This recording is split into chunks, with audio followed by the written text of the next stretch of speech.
Shalom. Welcome to our Friday talk on Shabbat with the Baal Shem Tov. Last week we learned about the Baal Shem Tov and the Neshama Yetera, the extra soul of Shabbat. We learned that the extra soul of Shabbat was one of the crowns that was taken away from the Jewish people after the sin of the golden calf. Now that sin of the golden calf that caused them to lose that extra soul, where did it go when it was taken away? It went back into the general soul of Moses. And the Arizal teaches us that this soul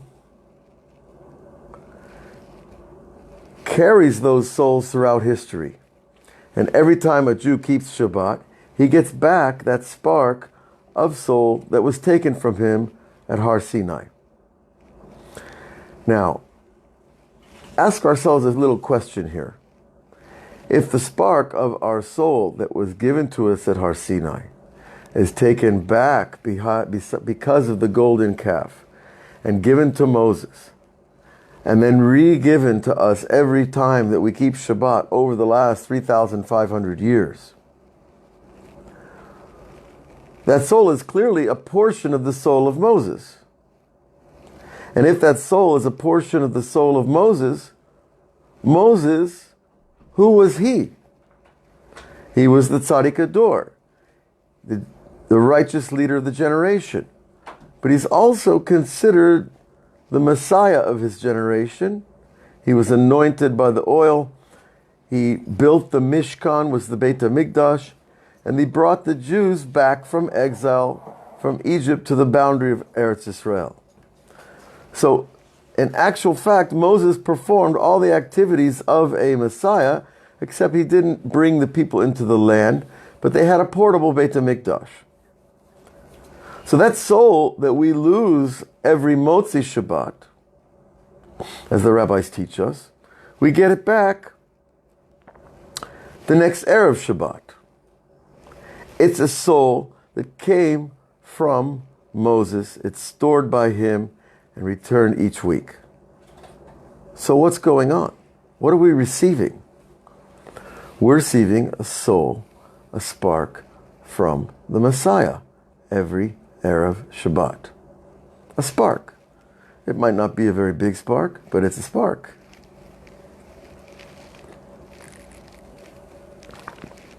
Now that spark can be defined in many ways.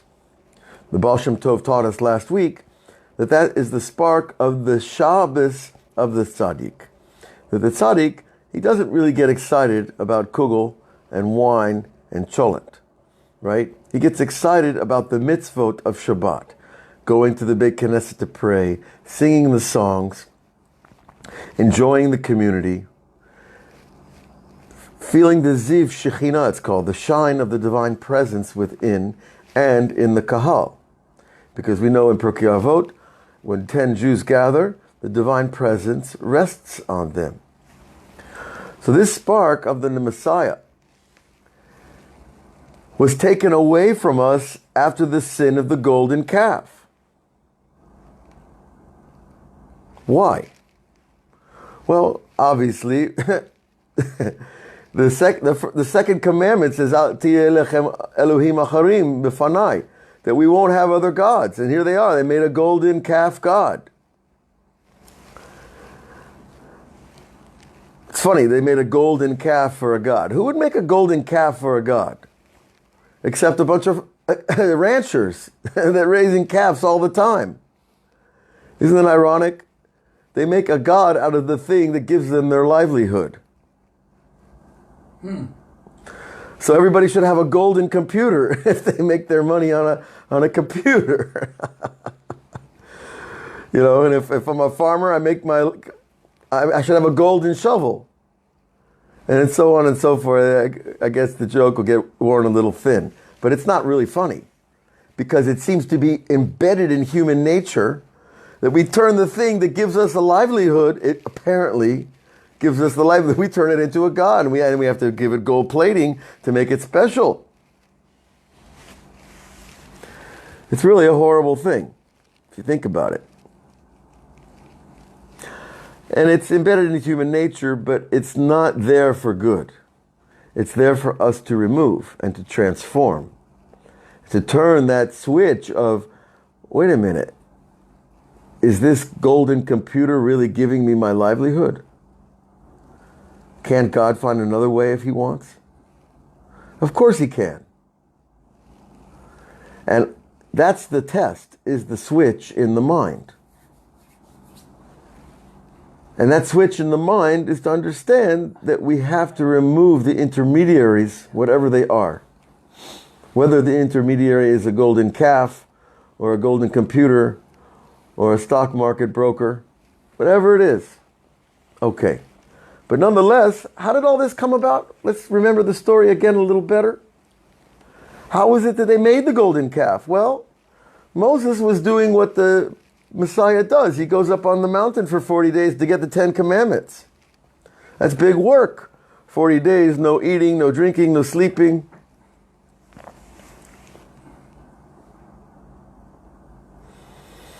And we know that the king of the other side, we don't say his name out loud, but we call him the Baal, let's say. He showed the people a vision.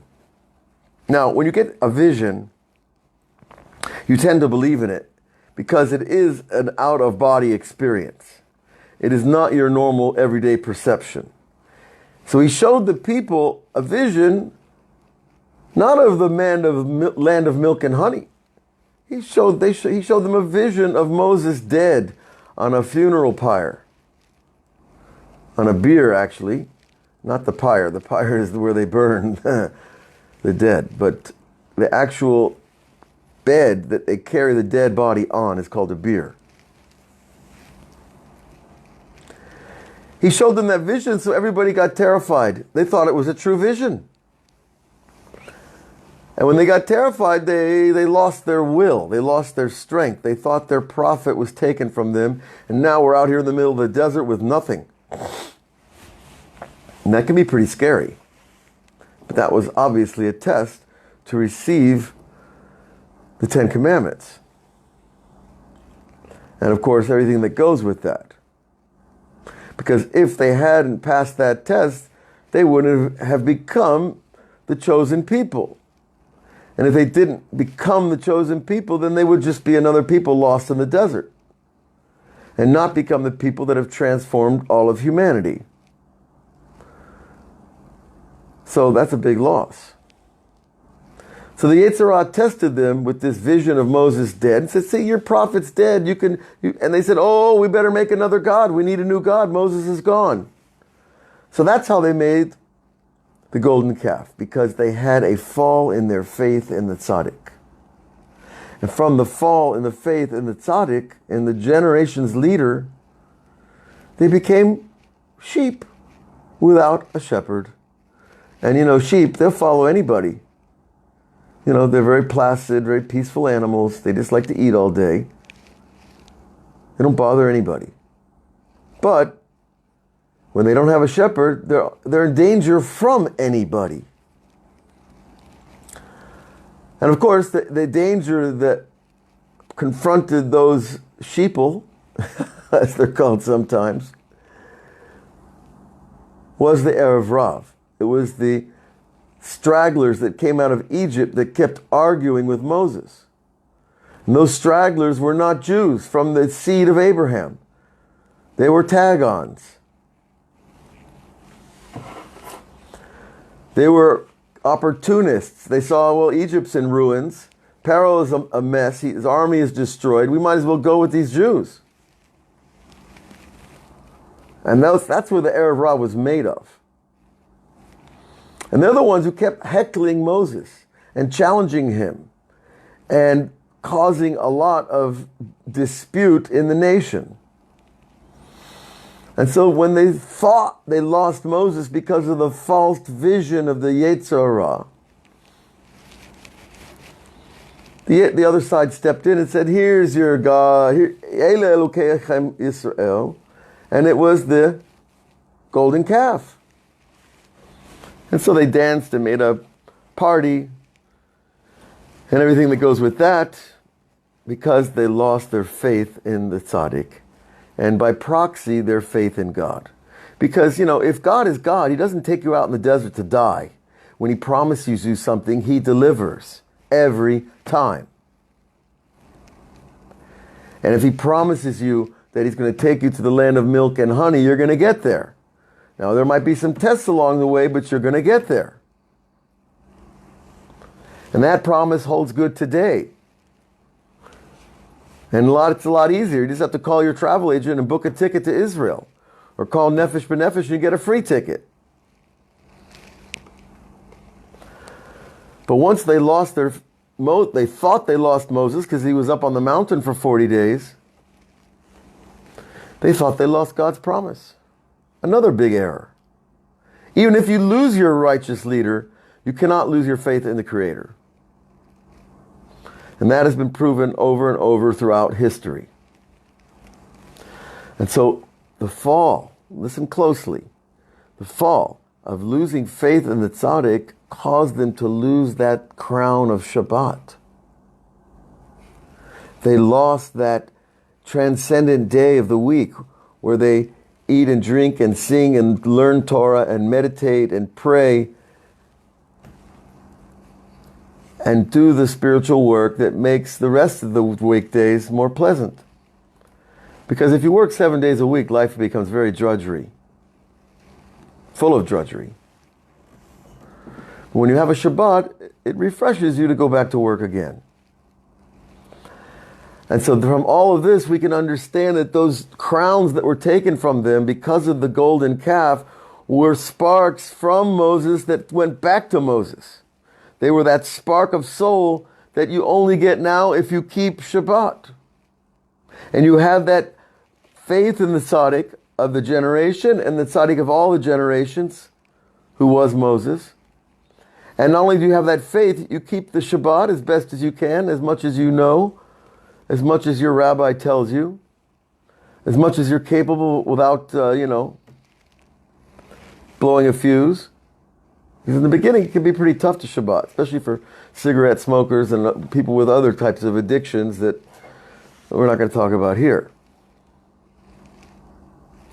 But nonetheless, we understand the mechanism now. That we lost that piece of Moses by losing faith in him. And we only get it back when we have faith in his law and keep the law again. And then we get back that crown of Shabbat this afternoon. And we start and continue the fixing of that event called the golden calf. The golden intermediary in the mind.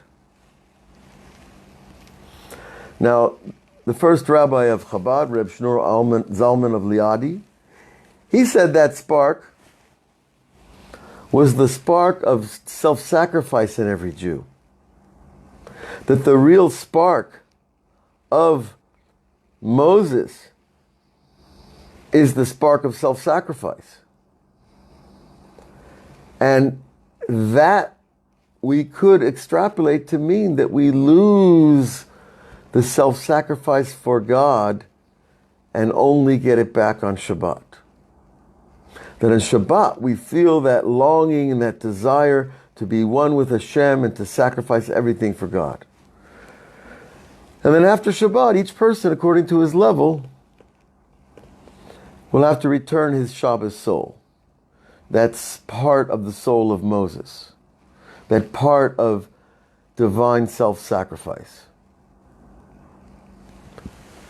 Now, we have an interesting teaching that says that everything that God commands of us, he does for himself. That every law in the Torah that Moses commands, God has to do as well. So where does God sacrifice his soul? Well, if you look at the way we understand creation, everything is created from Hashem.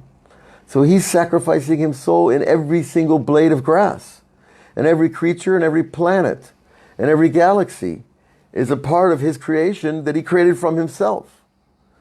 So the entire creation is an act of self-sacrifice, of divine self-sacrifice.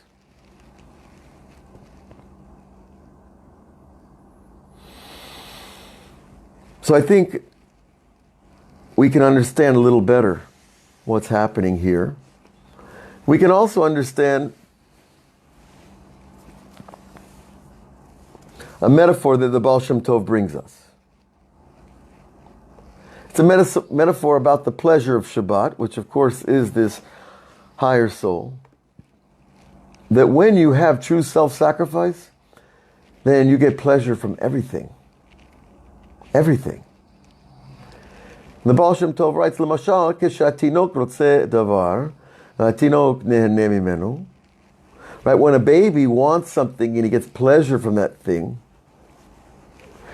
behold, hine ha'aba shelo mechamat ahavato letinok, the father of this baby, because he loves the baby, he gets pleasure from his child's pleasure. When he gives that thing to the baby, he gets pleasure. Now, as a father, I can tell you this is a true thing. When you give your child a new ball to play with, and he gets all excited, you get all excited. That's the pleasure that the father derives from giving pleasure to his son. And we find, therefore, that the item, whatever it is, that gives pleasure to the child also gives pleasure to the father. And this mashal, this metaphor, is also connected to what our rabbis taught us. שמצווה בשבת אכילה ושתייה לכאורה קשה, מה שיש לו נשמה יתרה באכילה ושתייה לפי המשל הזה. Okay, well, according to this mashal, then how do you tell me that God is getting pleasure from what we do on Shabbat? We eat and drink and get pleasure on various levels, depending on our souls. But where does God get pleasure from our eating and drinking on Shabbat? But rather, His pleasure is a derivation of our pleasure. And how much more so if your pleasure is Hashem Himself? How much more pleasure does the Father get when he knows that his Son's greatest pleasure is to be with his Father on Shabbat? And Neshama Yetera, right, this extra Shabbos soul, has great pleasure from this, as the Zohar says, Bati legani achoti kala, I have come to my garden, my sister, my bride. What does this verse mean? I have come to the garden, my sister, bride. Bishviruta dilei achil v'shatei. Well, the divine presence that comes to the garden of the soul of each human being doesn't really get pleasure from eating and drinking. The divine soul gets pleasure from the lower soul's pleasure. And so if you have proper pleasure of eating and drinking, then it gives the higher soul pleasure because you're getting pleasure. And that's the nimshal, that's the essential idea behind the metaphor that we just learned.